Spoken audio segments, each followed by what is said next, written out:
kidogo. Haya. Mutwiri, tunakupigia simu sasa hivi.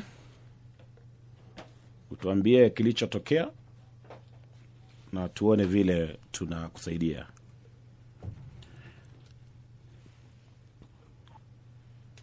Hivyo tunaomba Mutwiri ashike simu yetu ili tusikie mambo yake na tuone vile tunashughulikia kesi yake.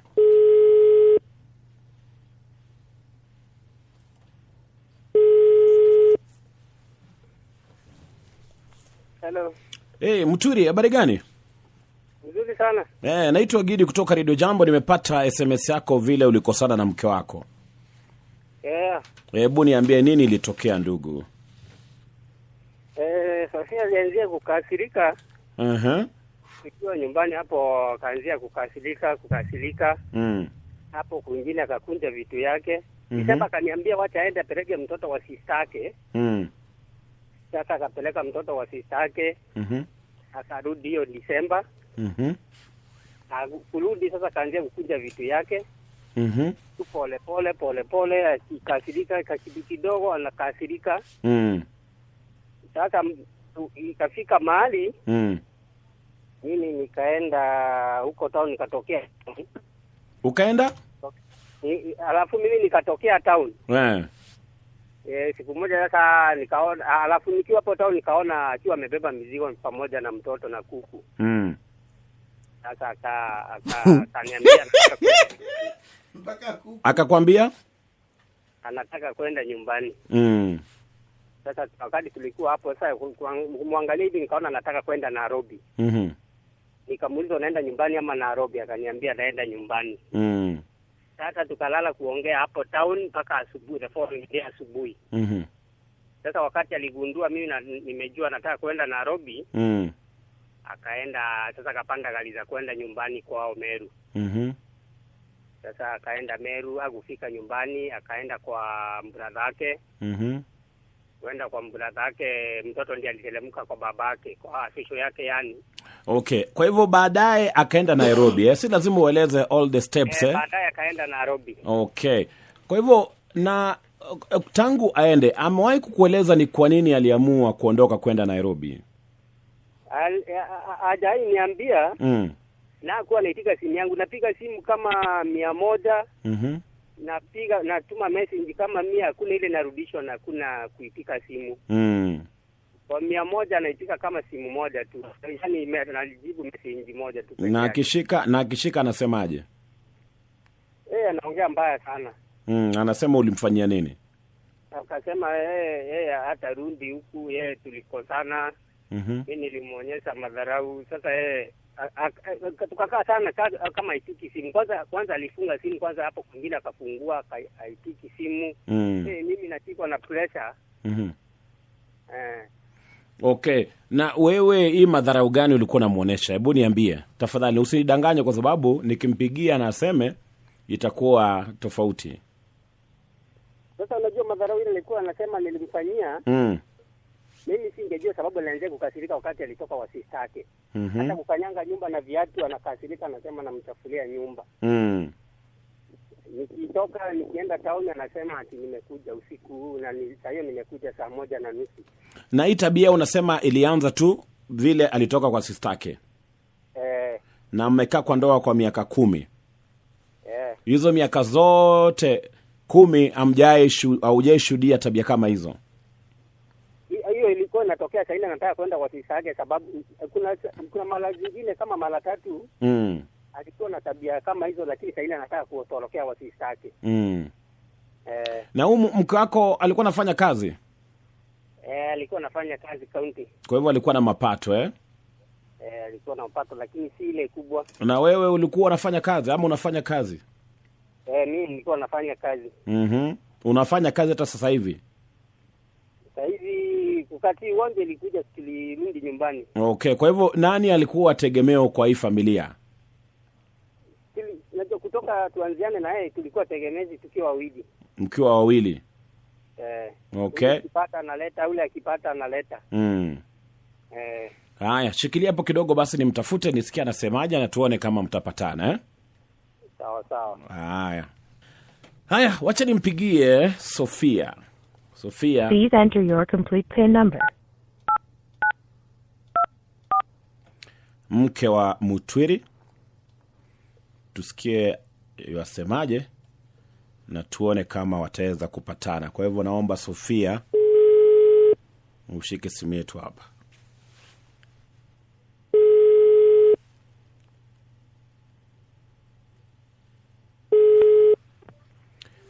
Halo, Sofia. Yes. Habari gani? Mzuri. Mimi naitwa Gidi.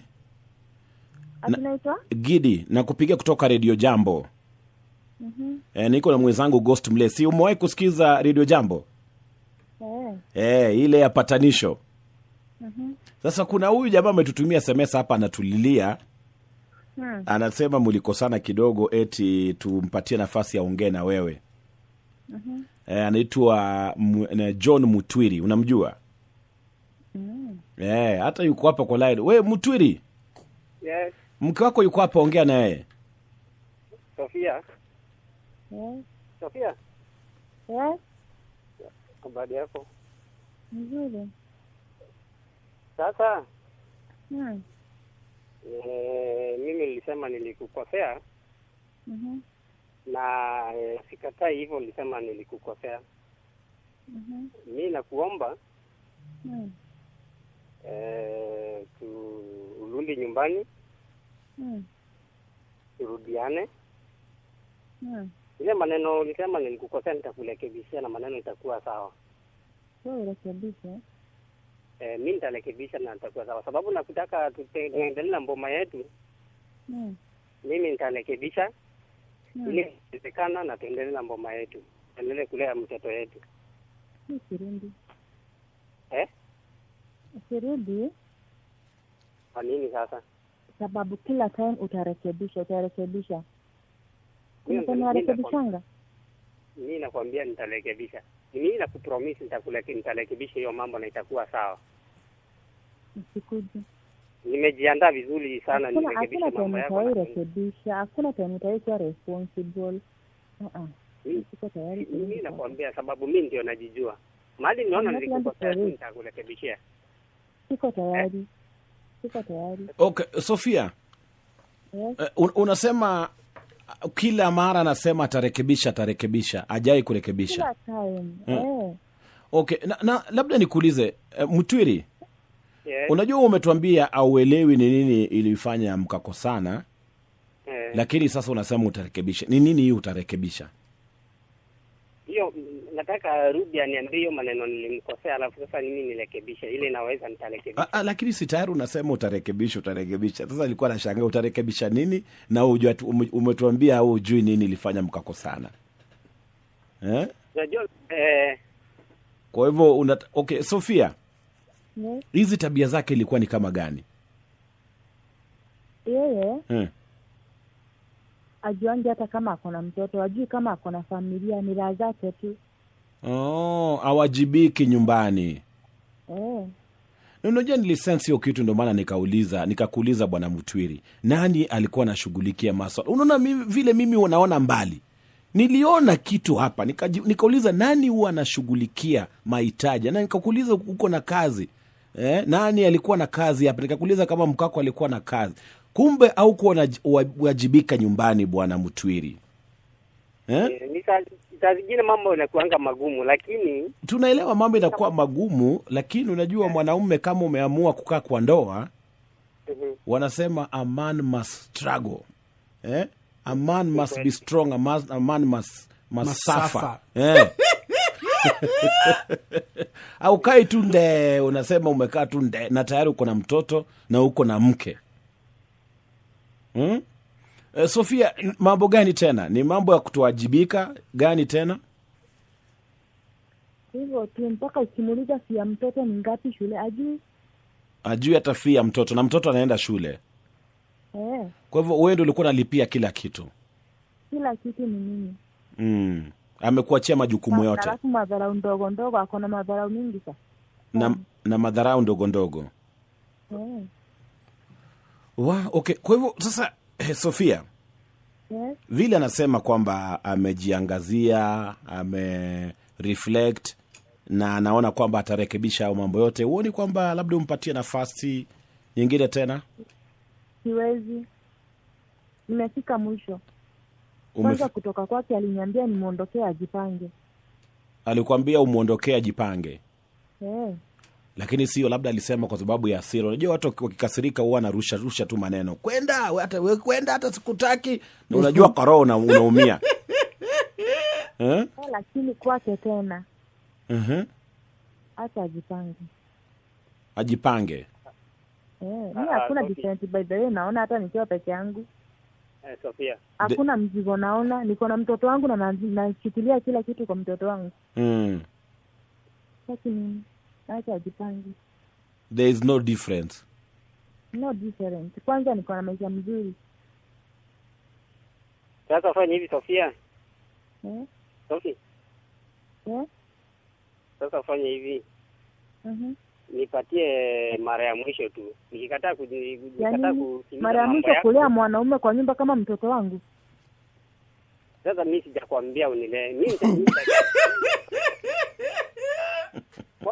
kwa unanilea na mimi natafuta. Si mtu anatafuta analeta ile anapata. Unatafuta nini?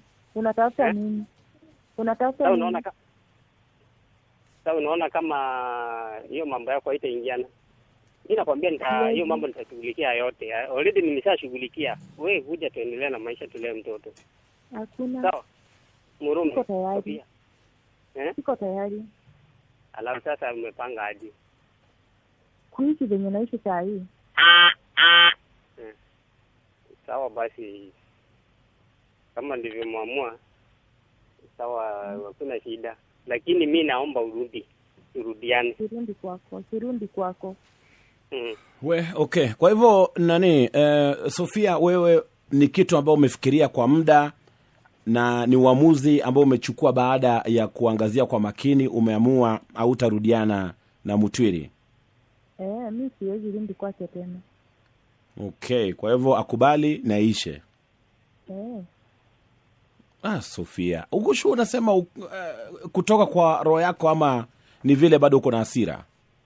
Hii nasema kutoka kwa roho yangu. Ushaamua? Nishaamua. Au utarudi kamwe? Sitarudi kwake tena. Nimeishi naye for 10 years. Na mahari ameshatoa. Sasa siko tayari tena. Hauko tayari tena Sasa ukumbuke mahali tumetoana na wewe, nimekutoa mahali, nimekutoa. Kutoana sio shida. Kutoana sio shida. Ukumbuke mahali nilikutoa na wewe. Ulinitoa wapi?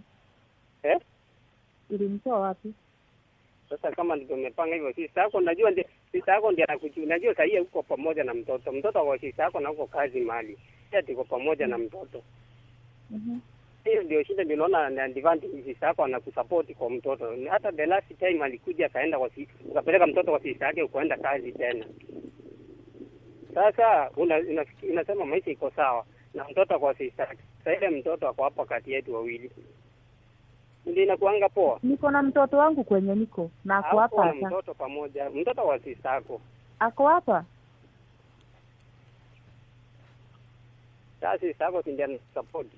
Sababu ule wakati mwingine hata saa hii na support mimi niko na mtoto wangu kwenye niko na ako hapa kwenye niko saa hii.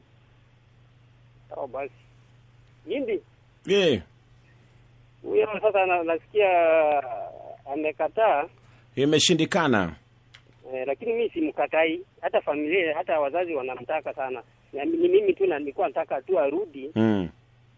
Kama hiyo mambo anasemea, najua mambo ya chakula haina shinda, hata fee. Nimemwambia asilipe fee, mimi nitalipa fee ya mtoto. Nitashughulika kila kitu. Okay, lakini imeshindikana bwana Mtwiri. Imeshindikana kwa sababu si umesikia tumejaribu kumshawishi Sofia, lakini anasema yeye tayari ako na mipango zake. Unless kama Sofia unatuambia tu, lakini ni bado vile tu bado umekasirika. Wacha niendelee kushughulika. Nimeangazia for long, siko tayari na yeye tena. Umeangalia for long, si ya uamuzi tu umeamka tu kaamua. Sijaamua, si vile mtu ulala anaamka anafikiria kwenda na kwenda. Nimevumilia mengi. Umevumilia mengi lakini tumetoka mbali. Hiyo. Bwana Mutwiri, tunamaliza kipindi, time imeenda. Hebu mwambie maneno ya mwisho tukimalizia tafadhali, da sekunde 20. Twende kazi. Sofia, nakupenda sana mwenyewe. Hakuna mwanamke mwingine naona kama anaweza kuwa mzuri kwangu isipokuwa wewe.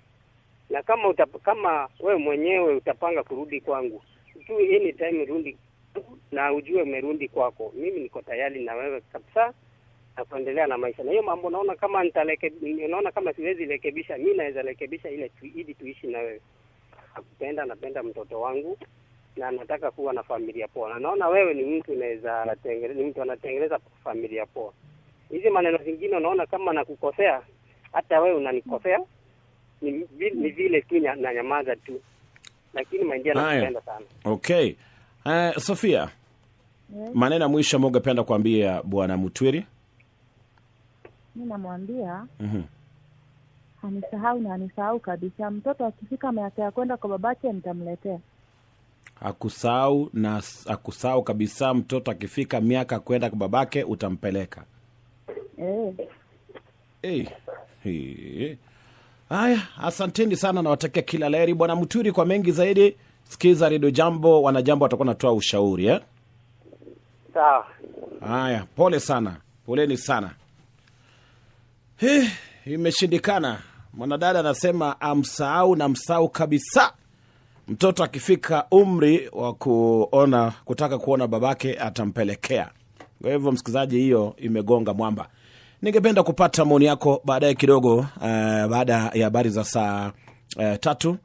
Namba ya simu kama kawaida ni 020 44 45 975. Kuna swala fulani ambayo inatokea hapa, na hii kitu niligundua kitambo wakati tulikuwa tunaanza hii patanisho.